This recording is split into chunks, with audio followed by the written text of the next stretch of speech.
You have the everyday plate for rice, for beans, for stew. And then you have another one, a special set that you keep in the cupboard for guests, for your spouse, or for special occasions. Now, those special dishes may or may not be more expensive. What makes them special is that they are set apart for a unique purpose. That's exactly what Hagios means. Holy, set apart, separated or different from the ordinary. Welcome to the 29 of our 30-day journey through 30 powerful Greek words in the Bible. And today's word is Hagios. When the Bible calls us saints, it's not saying that we are perfect.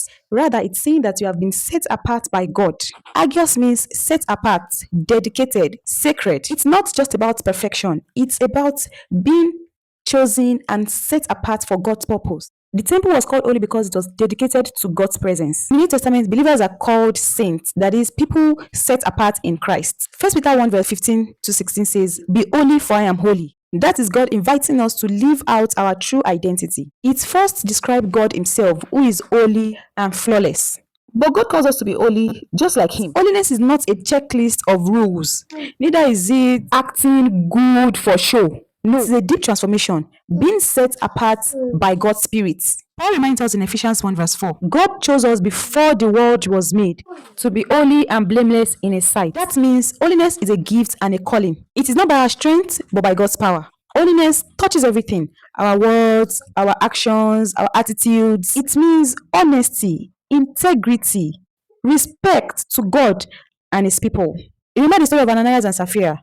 Their dishonesty wasn't just about money. It was a betrayal of holiness, because holiness is about the truth. Living honestly and transparently before God and others. Hebrews 12 verse 14 says, "Pursue peace and holiness with all men, without which no man can see the Lord." Holiness is essential for a real relationship with God. It is how we show who Jesus is through our lives. So holiness is not a heavy burden. It is a call to live in the freedom and the presence of God, reflecting his purity and love in everything that we do. Now, holiness is not about isolating yourself or trying to look too religious. It's about being available for God's use. When you live as Hagios, you live differently, not because of rules, but because you belong to someone greater. Holiness is a life of purpose and beauty. So here's my question: are you living like someone that is set apart, or blending in with everything around you? A quick reminder, our Google form is out and you can find it in the description box and in the pinned comments below. Don't worry, it will not take so much of your time. Just fill it before the 30th of August and you could be the winner. If you want a one-on-one coaching on biblical Greek, on how to go about your thesis, your dissertation, your final year project, your research papers, feel free to reach out to me on Mojirayo@gmail.com. Don't forget that the pre-orders for my ebook 50 Greek words that reveal the Bible's deepest truths start on the 1st of September 2025. Subscribe to the email list for easy access, updates, and special bonuses.